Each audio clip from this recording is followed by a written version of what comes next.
If your Koorui monitor has suddenly stopped producing sound, don't panic. This is one of the most common issues users face, but also one of the easiest to fix. In this video, I'll walk you through a complete step-by-step guide to quickly restore audio on your Koorui monitor. Follow along carefully, and by the end of this video, your sound should be back and working perfectly.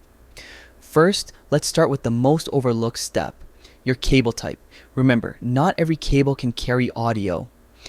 If you're using HDMI, you're good. HDMI supports both video and sound.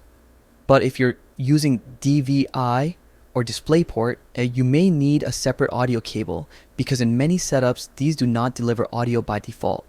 Also, try swapping to a different HDMI cable. A faulty cable can silently break audio transmission. Next, check the most basic but easy to miss thing, your monitor's volume controls.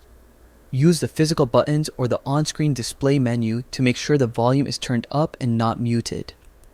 After that, go to your PC or console and confirm that the audio output is actually set to the monitor.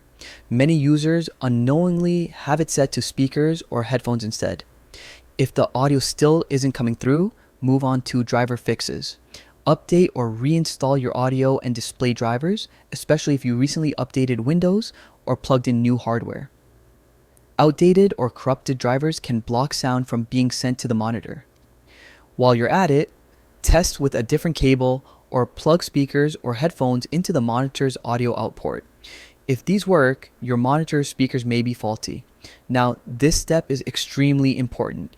Go to your system's sound settings and set your Koorui monitor as the default playback device.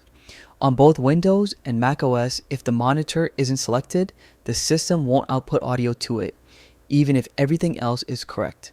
And if nothing has resolved the issue yet, you can try a factory reset from the monitor's menu.